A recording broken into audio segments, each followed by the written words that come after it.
Bada boom. Yep. Golden. Sweet. Hi, everybody. Thank you for joining us today. We're excited everybody's here. Like I said, we'll give everybody a minute or two to get logged in. A couple of housekeeping things. Claire, I mentioned earlier, this is recorded. I will send everybody a recording after we edit it and whatever, after the event wraps. You need to drop off for any reason, you'll have access to that. I will be monitoring the chat box here and the Q&A. So if anybody has any questions, this is very much a conversation. Holler if you've got questions directly for Claire, and I will get that to her. Claire, do you have contact information and stuff you can share here too for I everybody? do. I do. Sweet. We can set it in the follow-up notes or I can put it in the chat right now. Perfect. Whatever. Follow-up notes is fine or whatever you're up for, Okay. but there will be information for how to get a hold of Claire when this concludes.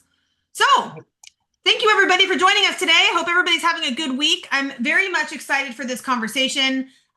Claire solves a really important, issue in the industry. And we've got mutual clients that we've worked together in the past, and she does very good work. And I'm very excited that you have been so generous to donate some of your time to share some of your wisdom with everybody today. But before we get into it, I want to introduce myself for anybody that I have not met. My name is Kate Guillen. I'm the founder of Simplicity Ops. We are an operations management company that partners with very client-focused advisory firms to help you grow and scale your business by leveraging technology to deliver a consistent and exceptional client service experience. Our work is tailored directly to red tail and wealth box firms. So reach out if you have any questions. Otherwise, Claire, I'm going to turn it over to you. This is my friend Claire, Hello. and Hello. I'll Hello. let you roll from here. Yeah, absolutely. So I'm excited to chat today, and please, this is very much a conversation. So if you have specific scenarios, put them in the chat and Kate will get them to me.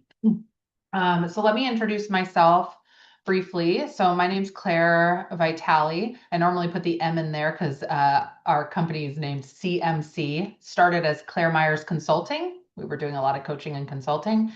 And then now we have rebranded and we are CMC Recruiting.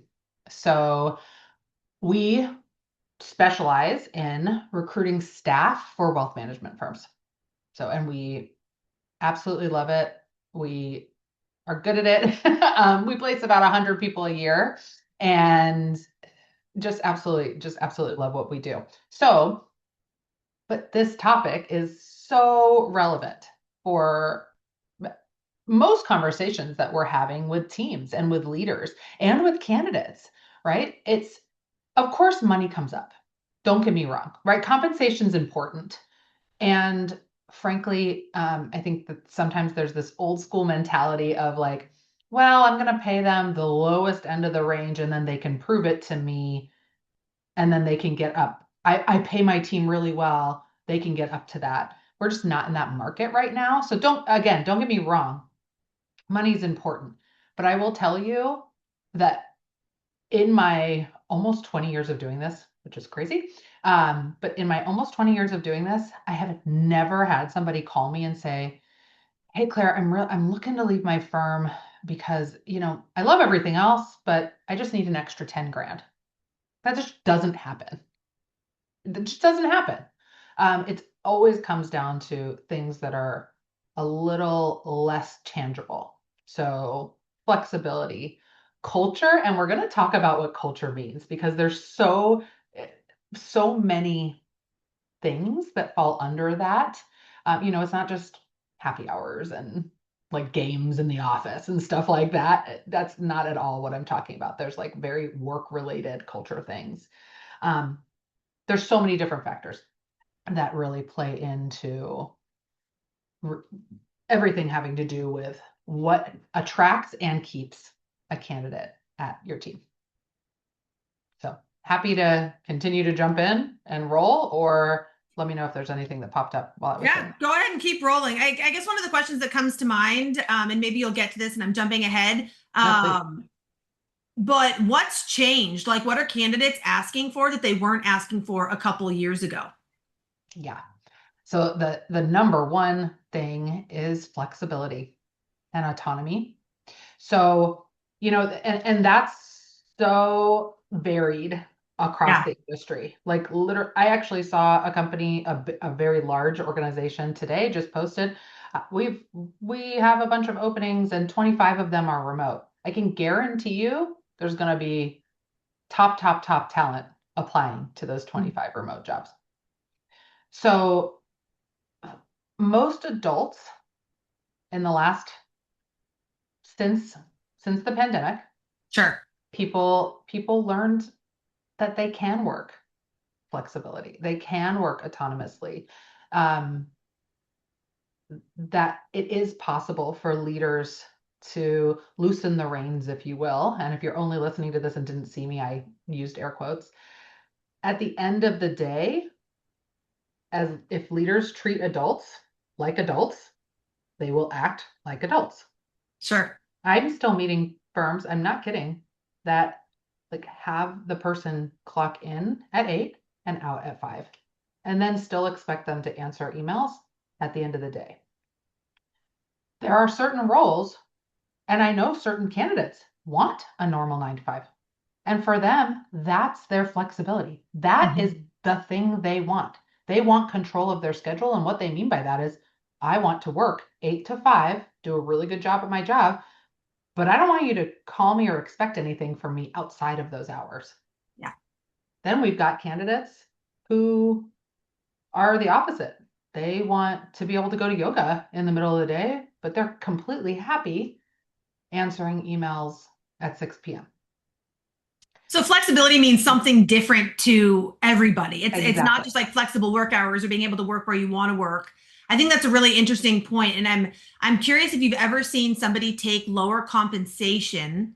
Yeah, you're not. You can see where I'm Oh going at with gosh, this. People are willing to take a pay cut to have that level of flexibility. 100%.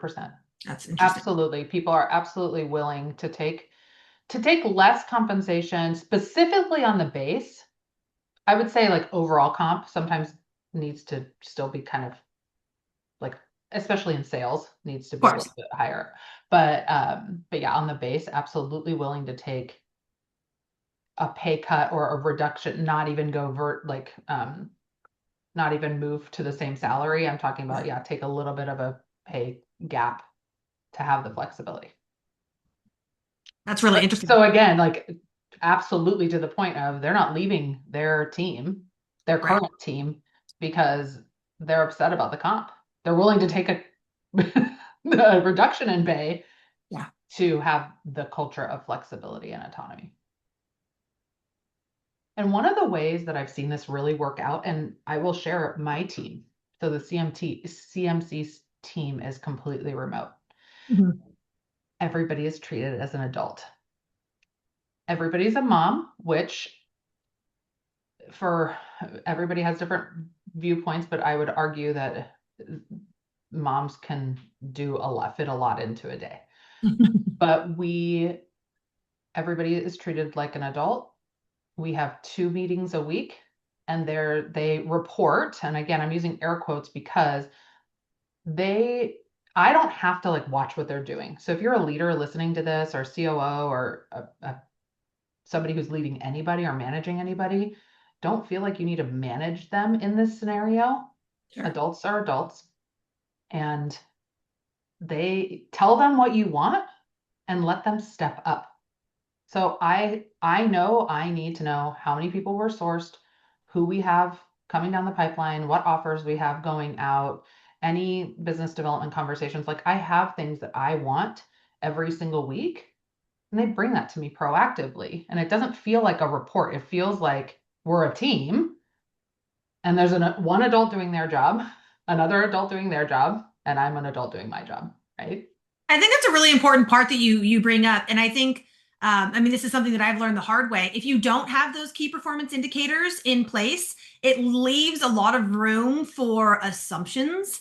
And I Yeah. heard somebody say that like if the expectation isn't set by you, it's assumed by them, and you know what they say about making So good. assumptions, right? Yes.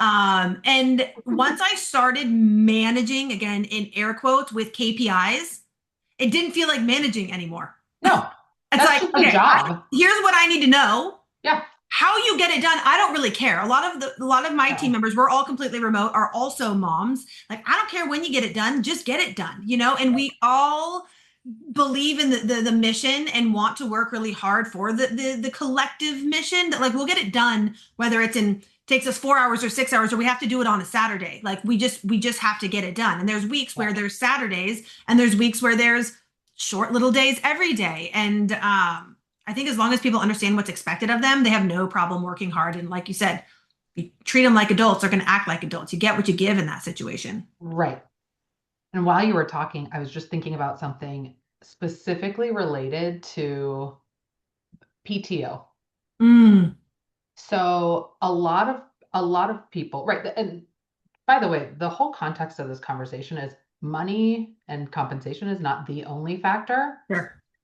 Neither is flexibility, right? You can still have an attractive team and come and have them come into the office. Like that, I'm not saying that it's all or nothing there. It's giving ideas of what else is attractive. So it's almost like, okay, if there's a list of X number of things that you think are attractive about your culture, but you know that you pay a little bit less, or you know that Mhm. somebody needs to, you can't, I shouldn't say you can't. It would be hard for you to attract top talent and keep them if you pay low and you want them in the office every Sure. single day, 9 to 5. Like that's going to be hard for you. So, and then What kind of oh, information? Oh, sorry, go ahead. no, I was going to talk about the PTO piece. This Yeah. has come up a lot recently. Um, and it's interesting. It almost like it's kind of like the sword cuts both ways. So Mm, there's teams out there, and I know a lot of coaches and coaching programs, they have the employee handbook. And yeah. in there, it's you get 10 days and you earn 10 days in your first year of PTO. And if that's the direction you want to go, I don't think that there's anything wrong with that. Absolutely not. And you have to be careful with that because you need to understand what the definition of a day off is. So if you're expecting that the team is taking a day off, but you email them even one thing and they respond, technically they did work that day. So you just have to be I am not an HR expert, but you do have to be like a little bit careful with that. And I'm in Understood. California, so are you. Everything you just have to be careful with everything, but I think if you as a business owner go in with that mindset. So just a quick note on PTO. I'm seeing a lot of firms move to unlimited PTO. We our team does unlimited PTO, and how why I say that the sword cuts both ways is because I love unlimited PTO. It gives the flexibility that my Mm, team can take off when they want. There's mm. stipulations in there. We need coverage, et Of cetera, et course. cetera. But the flip side of that is, I've never seen anybody really take advantage of this. Um, you almost have to force the team to take time off. If And you see, have, that's the people that I know that have unlimited PTO say that there's like a level of guilt yes, almost, that yes, they feel guilty. And so I'm curious to hear your thoughts on that, because I don't yes. want to have a culture of guilt. I want people to truly unplug and like go Hmm. re-energize themselves and come back better and ready to go. Um, we still do it the old fashioned way. And I guess I'm curious to hear how you think about both sides of the coin. Yeah, I think that if there's an actual plan in place to let people be off and Yeah. actually be off, and it's a conversation, like in our team, it's an actual conversation. I know somebody that's going to be out next week. Actually, she leaves Thursday. Like the team knows that unless it's an absolute emergency, which it isn't because we're in recruiting and nothing's an emergency. Nothing's life or death, but really they Sure. shouldn't be not don't even loop her in on emails. And then what happens is like so her clients are shifting to somebody else on the team, and then on when she comes back, the day before she comes back, that person writes her a report. This is Love what that. happened with this. So she knows that her client's taken care of, our clients are taken care of, but she can actually fully relax, not going, oh God, I need to keep up. I need to keep up. I love that. And because sometimes, actually most times, even if it's just like a long 3-day weekend, Monday, I take the entire day, I block my schedule to get myself caught up, which means I'm having to go back and read 10,000 emails. Yep. And it's like, was it even worth taking the time off? Because I'm so freaking buried today, Right. that it's not even enjoyable. And like, even when you have stepped away and you're out, in the back of your mind the whole time is like, oh gosh, what am I missing? Am I going to come back absolutely buried on Monday? Is Mhm. this even worth it? And that's Yeah. not a great feeling. No, it's not. And you don't want your team to feel that way. Of course not. As a leader and a founder and a CEO, I at least can wrap my brain around feeling that way, Yeah, but I don't ever want my team to feel that way. of So course. my point is the culture that you've created and that you're trying to attract people into needs to like emulate this. At the end of the day, I'll like scream from the rooftops. Adults need to be adults. Whether you pay them the 10 hours or I mean, I remember back when I was in corporate, I got up to like 30 days or whatever of PTO.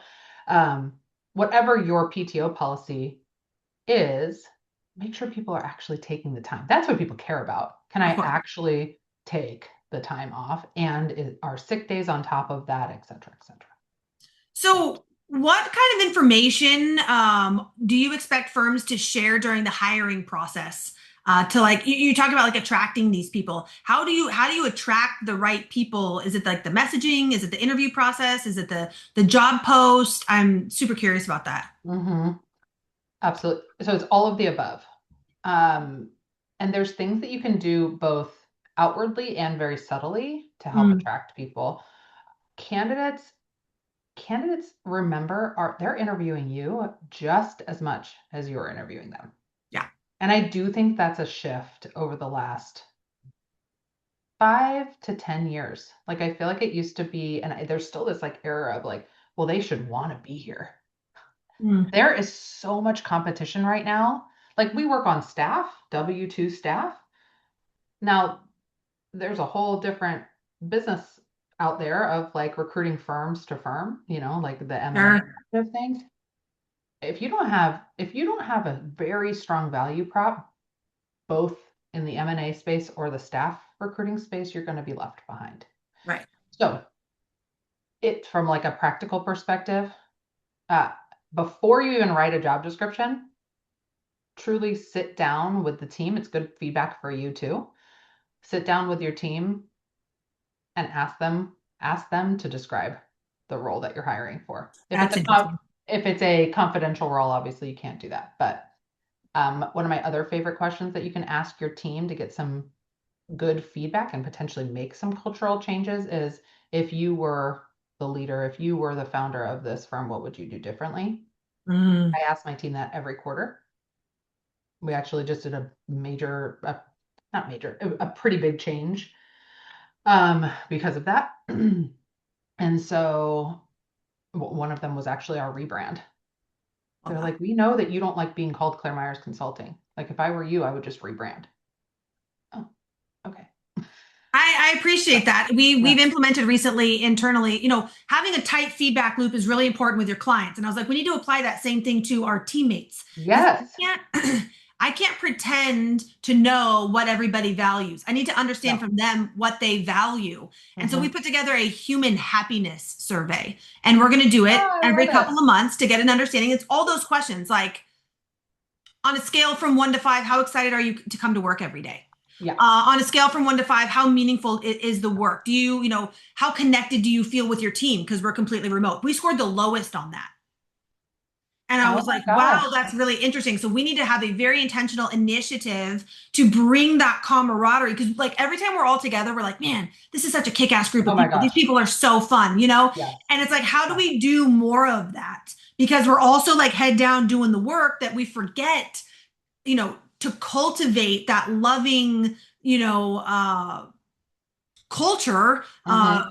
within a fully remote practice. And so I Mm-hmm. think it's really important that you solicit that kind of feedback from your team. 100%. And then obviously act on it. Sure. But those are things that you can get into a job description, Love right? that. Some of the things Mhm. that the team that currently works here values is, but that's one line in the job description. Absolutely put that in there. Why wouldn't you? to We track. also involve our teammates in the interview process. I'm curious your thoughts Yeah. on that. Yep. So job description is important. Absolutely having. So here's the thing. If you're going to add teammates to the selection process, incredible. And make sure it's the same group doing the selection process every time. Yeah. Because sometimes they'll be like, well, so and so has time for this candidate, so and so has time for this candidate. Oh, right. No. And just making sure that you're very consistent with your selection process because you're really not seeing it's not apples to apples if you change up the people in there. So, very important, have them talk about culture. Make sure that if you do have team members in the selection process, that you give them a script or at least a few questions to ask and maybe a light case study that they can do with the person, depending on the role that you're recruiting for. But just that vibe is very good to attract people. The other thing that's really important is the speed of the selection process. So some people don't realize that because the candidate's watching you, speed really means, like to them, this is what we've Mhm. heard. Speed means that there's clarity in the selection process. Okay. I'm glad you brought that up. Yeah. Speed means that there's conviction in what they're hiring for and they really want, and the firm really wants to hire and is ready for it.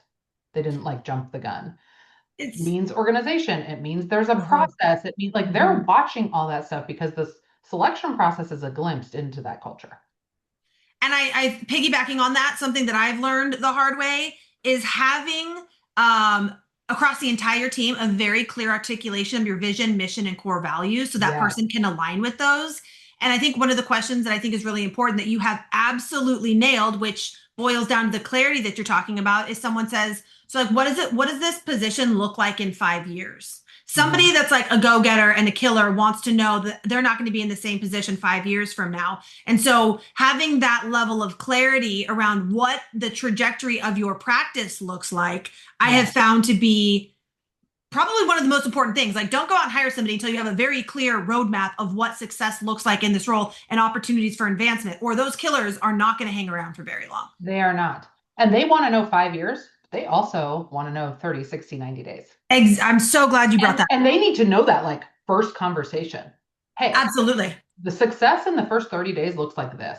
So their second chair, it means that you're sitting in on at least 10 client meetings with me by These are whatever. those KPIs. Those are the KPIs. There needs to be 30, 60, 90. You're going to know if somebody's a good fit within those 90 days. Yeah. Yeah. And then the vision and having all that, again, thinking about it before and then being quick with the speed of the selection process. You don't want to not be diligent about the work, but because you've done some of that pre-work, it's going to be really clear. Actually, and on the clarity point, I actually made a couple notes about clarity. So 30, 60, 90-day plan is really important. They also want to know what they're walking into. Absolutely. Am I walking into a mess? And every role is going to be different, right? Am I walking into something where I need to create all the SOPs, standard operating procedures, or are they already created and I need to follow them or enhance them? Is this a role where I do have a little bit of a say on what happens, or do they want to give me orders and I follow them? Some of us like that, the latter one would be so unattractive for somebody like me, but for some people out there, and I have some on my team, they love that. They thrive on that. So that's really attractive to them. It's interesting you bring that up because we work with advisors on the operations side, and so a lot of times they hire from desperation, which is not a great place to be in, right? And it is what it is because it's just the nature of the business, and they're small and they're growing and they just really need some help, but they have no systems, they have no processes because they lack a little bit of vision and clarity around all this stuff. And I get needing the help, and if you find the right person that can build it all for you, it does work in a lot of situations. Most people want to come in with that clarity, and it's interesting. I just did a webinar with WealthBox last week where I actually showed how to leverage technology to build out that 30, 60, 90-day plan. So that person comes in day one, they have the conversation with you like, here's what success looks like at the 30, 60, 90-day mark. And we kind of reverse engineer it. a little bit. Love it. Yeah. And then you take that to a SOP, those checklists and standard operating procedures actually live in the CRM. So when the Mhm. person gets in, the first thing we do is educate them on the systems that we use. And now they can see in the CRM a checklist of what does it look like, I mean, 30, 60, 90-day mark. Week 1, here's what needs to be accomplished. Week 2, here's what needs to be accomplished. And I think that that is worth its weight in gold, whether you're a solo Absolutely. person or you're a gargantuan organization. The worst thing you can do is bring somebody into the chaos that is ensuing, and it takes time and it takes clarity and and it's a hard thing to imagine when you're on the hamster wheel. But if you Mhm. really want that person to be successful, it's a must. Oh my gosh. And how cool to have a tool that can Do it be for you. Yeah. implemented to do it for you. Yeah.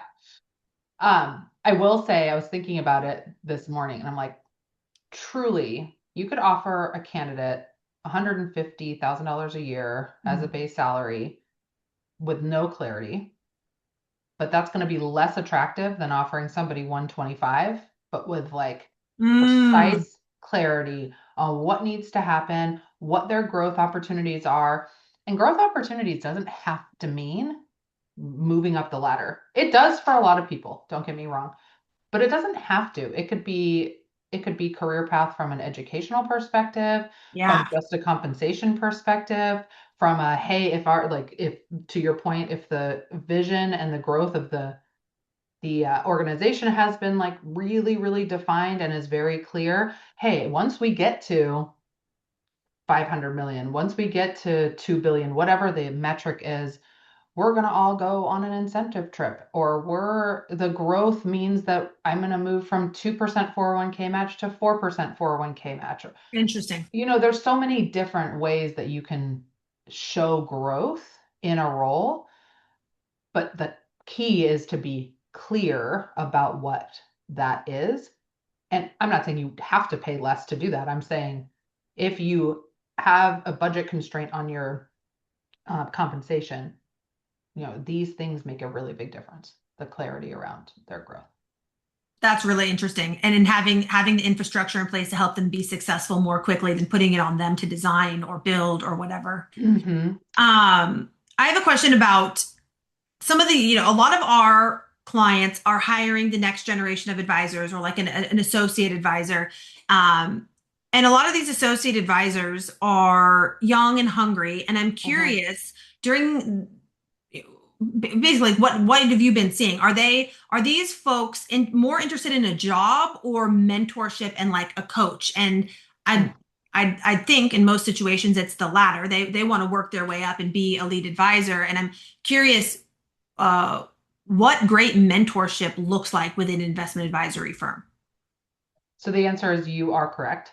Yeah, Nobody's going to do that job because it's not a normal job, right. especially if you're expecting them to do any more than 20% on the business development front.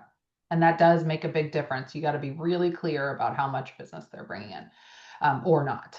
Um, from a mentorship perspective, the tried and true thing that we see that works consistently is shadowing. Yeah. Shadowing is just incredibly important to, because again, you're seeing what they say. You want to see what your mentor says, but it's how do they walk in a room? Hmm. How do they mirror body language? How do their clients interact with them? How do they handle difficult conversations? Um, all of that is absolutely important. Yeah. We've been really hyper focused on this because we've been growing a Hmm. lot internally, and we break our trainings down into 4 phases. We call it learning, doing, shadowing. No, learning, shadowing, owning, doing. No, doing, owning. So it's like a progression. You get Yeah, yeah, what I yeah. mean? Where and I think that is so the shadowing piece is the most important because that's how you pick up on the energy. The reason those Yeah. advisors are so successful is the level of conviction that they have, and the Hmm. reason they have that level of conviction is the amount of reps that they have. And the Hmm. quickest way to get that level of conviction is being part of the repetition. Yeah. And I think that at least that's how I learned the business and learned the game, right? And I think that's Definitely. the most valuable exercise you can give these folks. Yes. And why you just had me think of something. One thing I've seen really successful for mentors and leaders who do have kind of that next gen, typically like a very low tenured next gen, Hmm. they actually have a mentor calendar. So, kind of with your progression, and you may do this, so sorry if you do, Yeah. but that it's this month, this week is going to be focused on this, like Yeah. actually week by week, this is what we're going to do so that that next gen advisor can save some of their questions, maybe for month Smart. 2, 3, because they can see what's coming down the pipe, but also it gives an inherent agenda for that, whatever likely weekly meeting, even for half an hour, that that next gen advisor has with their leader. Because if not, Smart. if not, it automatically, those meetings automatically turn into a case, like a case review or what's going on with this specific client, right? When really we want to make sure that that next gen is getting trained. Yeah. So, but Feedback loop. again, I all mean, of these things, sorry, all of these things can like really, really attract a next gen advisor. If you're looking, absolutely. if you're looking at a firm that has great comp, but there's no mentorship path, no career path. They want you to cold call basically all day and build a big book on their own on your own before you become a lead advisor. Like a yes, you get a base salary, so that's a track that sets them apart from somebody else. But then if you come to the firm that maybe the base salary is not even as high, but you get, hey, we have a weekly mentorship, like weekly mentorship plan that includes XYZ. And for the next 6 months, you're going to basically be in an apprentice program. And during that program, you're going to, like, it is, again, going back to the speed of the selection process, it shows clarity, Yep. organization, process. Man, this team knows what they're doing. I mean, it's so invaluable. I mean, just truly. You just know you're not walking into a firestorm, which isn't what anybody wants to do, you know? No, no, because I mean, the reality is most of the, I wouldn't say most, a lot of the good talent on the market, I could say most, is still in their current role. Yeah. They have Uh-huh. left, Absolutely. so they don't have to leave. And that's the other thing that I think employers need to understand is that these people don't have to leave. They might be unhappy about culture. They might be unhappy about certain things, but they don't have to make a move. Hmm. So, That's really interesting. So your offer needs to be juicy, and it sounds like a lot of that boils down to having the clarity within your practice around growth opportunities, mentorship opportunities, culture, and what culture actually means. And mhm, culture means different things to different people depending on their values. So, like during the interview process, how do you evaluate what that person values and tailor the offering to meet them where they're at? mhm. So a couple questions that come to mind initially are, what do you value most? And you're going to Mm, get a lot of answers. It's kind of like, tell me about yourself. yeah. That question with, tell me more about that. Tell me a little bit more about that. Like that question could go on for 15 minutes and you could learn a crazy amount about the person by just that simple question. So Mhm. tell me what you value most in life. You're going to understand if the person says, I value process and organization, both in my personal and professional life. Mhm. So automatically you're going to hear that and go, okay, it's going to be really important that in the process we talk about Mhm. how we work with clients and what our process and structure is. And if we want to dig into the personal life side, you can say, what does that mean for you on the personal side? It Mhm. means that I know that I'm out of here by 4 o'clock every day because my schedule is so regimented because I've got 3 kids in sports. Yeah. You Good know, example. so like that maybe is what that means for them. So it's simple yet effective questions. Mhm. Um, I also love tell me about a time when. Tell me about a time when that showed up for you. Tell me about a time when our value of integrity showed up for you and how, you mentioned that you really align with that. that are with our values. Like, tell me how that one showed up for you recently or something like that. Yeah, kind of sussing out the cultural fit. I'm Yeah. curious, like, because it's happened to me where I fall in love with a candidate, but then they lack the technical expertise. How are you evaluating the technical component of these positions? That's so interesting. And that has happened to all of us. Yeah. And I really do believe in my soul that a lot of the acumen, like the technology, can be taught. What you can't teach is a value alignment, a cultural alignment, all that. You just can't teach those. You can't teach work ethic. If they are in BD, like, you can't teach wanting to pick up like looking at a phone and be like, yes, or I'm going to do 100 cold calls today, or I'm going to message 50 people on LinkedIn. You can't Hmm. teach that like desire, but you Hmm. can teach them what to say in those messages. You can teach them how to input that into the CRM. You can Hmm. teach them follow up. Now, you have to decide before you even start hiring what level of training you want to do Yeah, in that for regard. sure. And it depends on the position. You know, in Totally. the work that we do, attention to detail is so important that we put every single candidate through a very rigorous tech assessment. Right. Some people and some candidates are like, listen, I'm not up for that. And it's like, okay, they Yeah. deselect, but like that is such a huge, I can teach so much. I cannot teach attention to detail. I cannot teach Mm-mm. resourcefulness.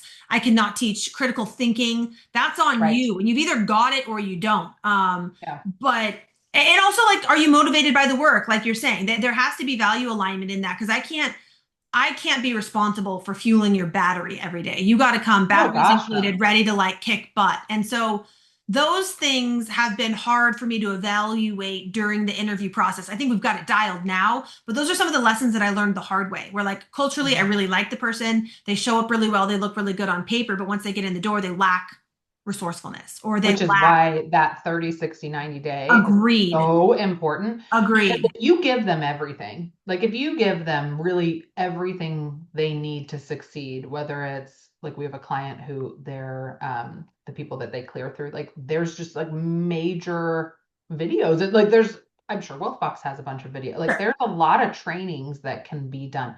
So it goes back to resourcefulness.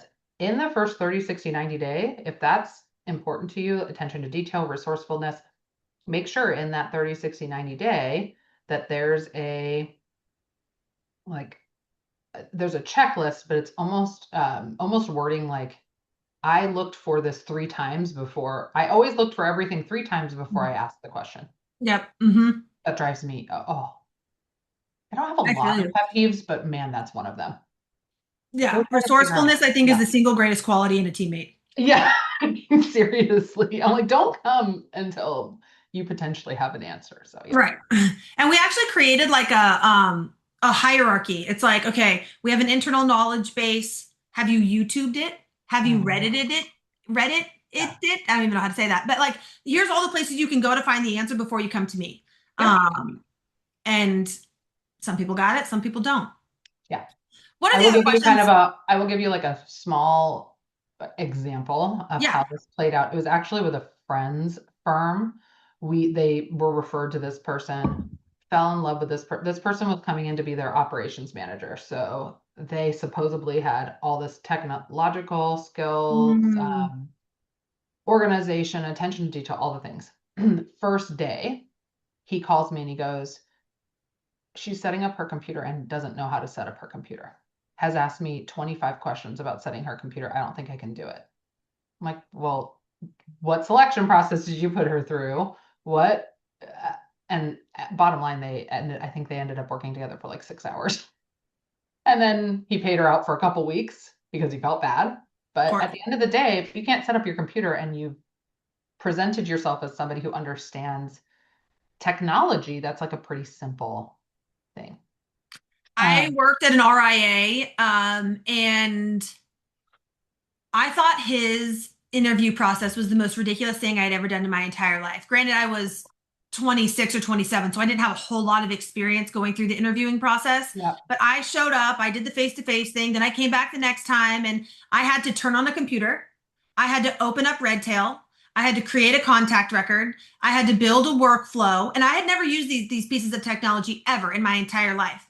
But I like one of the actual line items on my checklist was to turn on the computer, and I was like, "Dang, this guy has been burned. Like this guy got For sure. bamboozled, just like you're talking about." And so For now, sure. like this is why we put people through this tech assessment. And you can roll your eyes So all good. you want, say this is overkill, but like that was a really expensive mistake that guy made.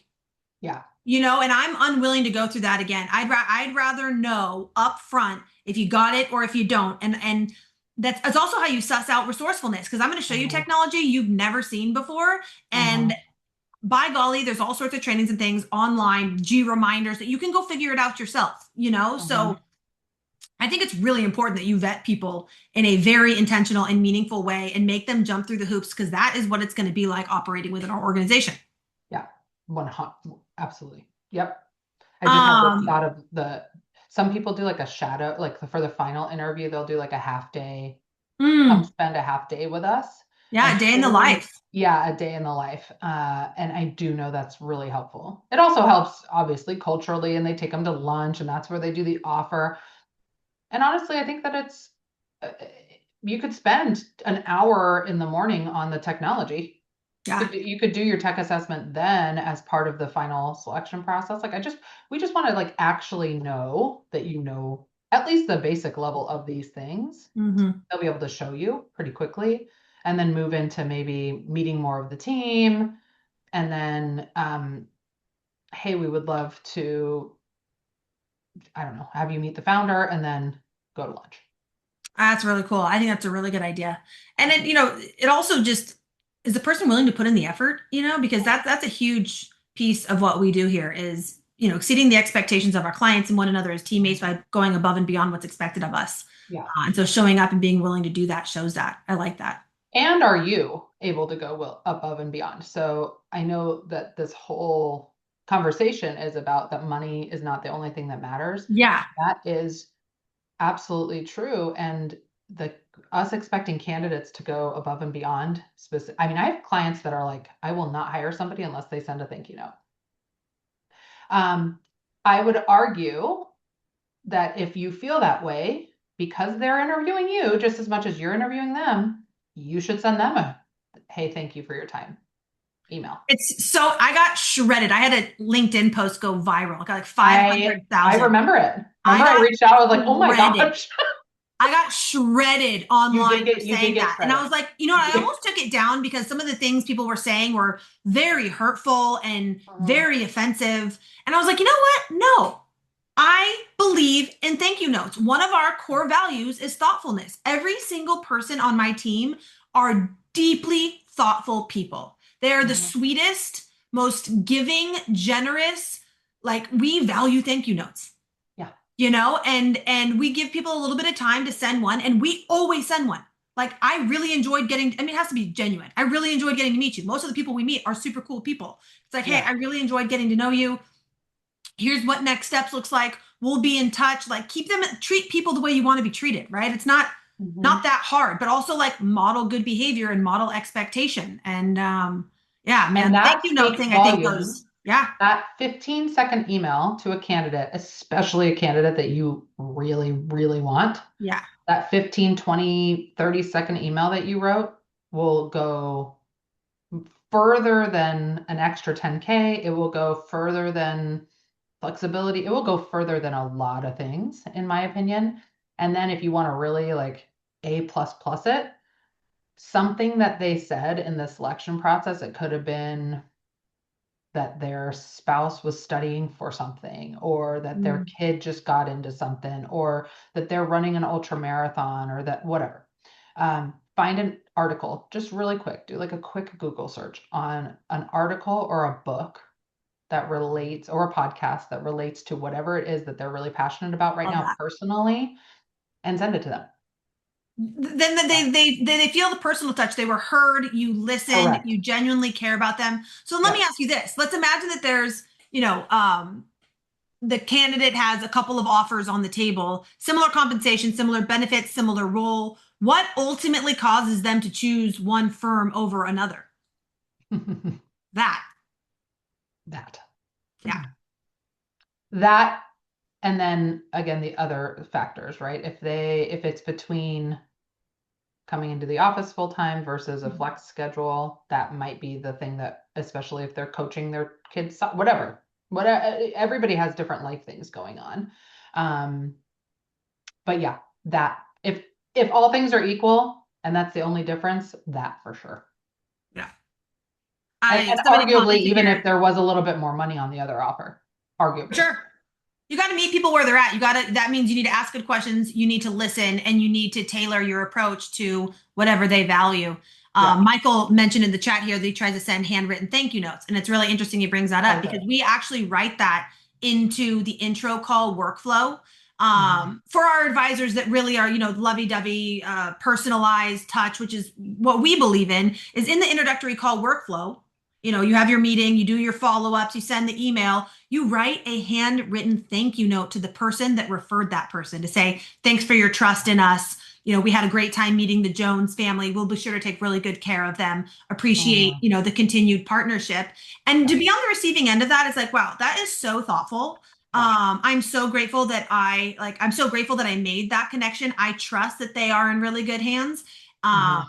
And then they continue to refer you business. And like you and I both know that it's super systematic behind the scenes. We already have the cards written up. We already have it Mhm. written into our workflow. We already have the language. All you got to do is wordsmith it a little bit and tailor it to the person that you're sending it to. And it really is just Libby Greiwe, who I love listening to. She calls it surprising and delighting. It's a nice surprise to get a handwritten, letter in the mail. It doesn't happen all that Yeah. often. And it's meaningful. It is meaningful. And I save every single one. Oh, you're so funny.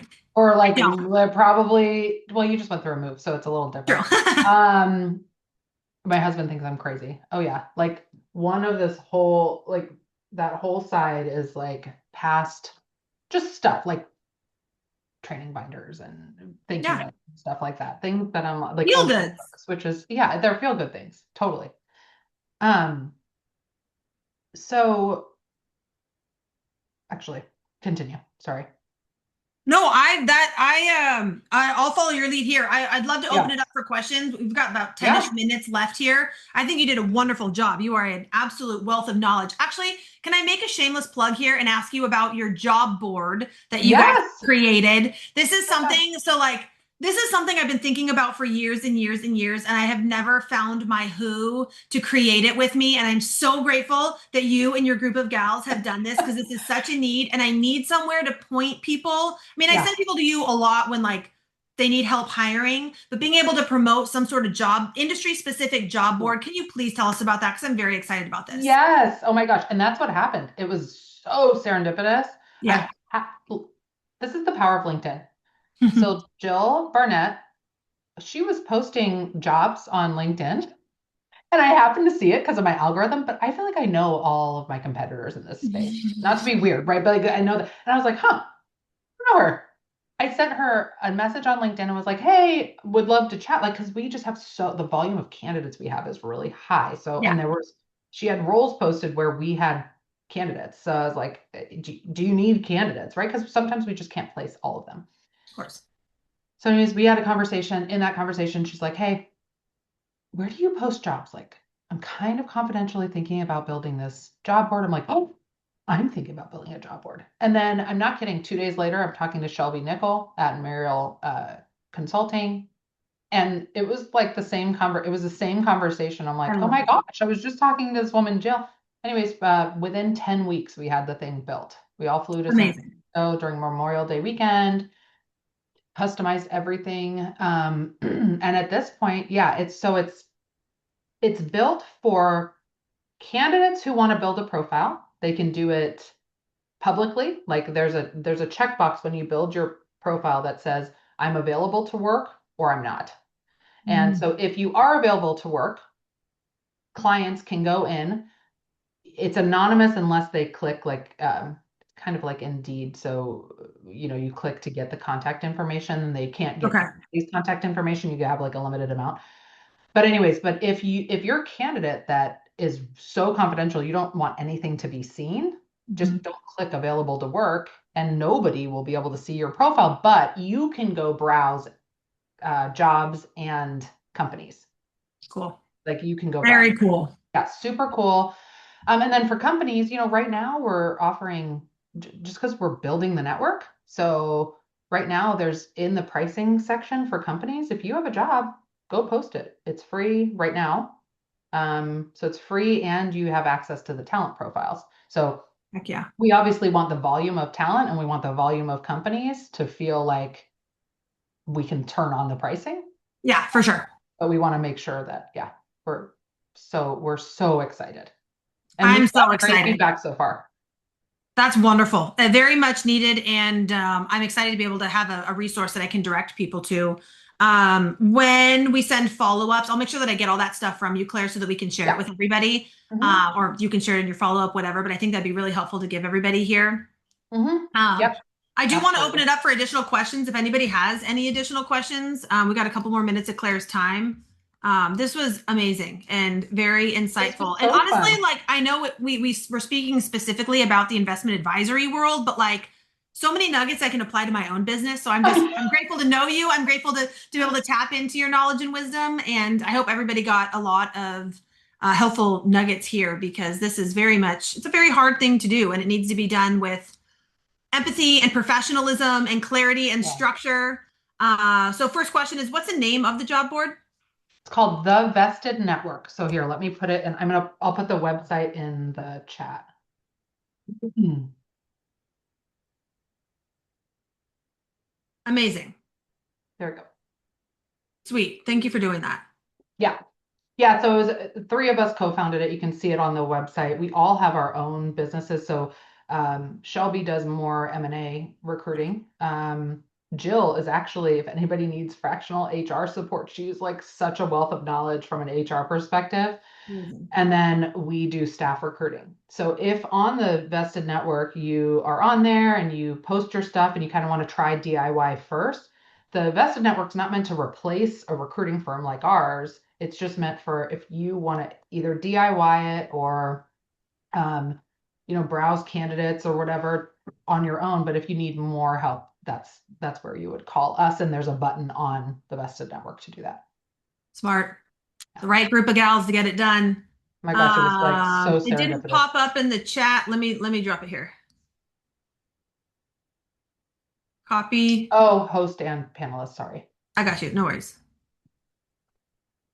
I don't think I'd pass the tech, the tech test. We don't do this all that often. Can you see Mhm. it now, Jacqueline? I Mhm. think I sent it to Yeah, everybody. yeah, yeah. Cool. Mm. Well, this is awesome, you guys. I'm grateful that So everybody excited. came and hung out with us. Claire, for being so generous with your time. Thank We you. do these like once a month. I like to promote other people in the space that do really good work and solve all the various issues that affect investment advisory practices. Um, Again, I can't pretend to know what everybody wants to hear. So if you have ideas and other people that you want to hear from, you're welcome to reach out to me. And then Claire, let's do this again in a couple of months. I'd like to see how the vested network blossoms, the feedback that Yes. you receive, and share any more helpful insights to all these folks that are growing their practice and need to add additional bodies. I think that you're a wealth of knowledge, and I'm very appreciative of your time. Thank you so much. Thanks for having me. You bet, guys. All right, everybody have a good afternoon. We'll see y'all soon. See ya.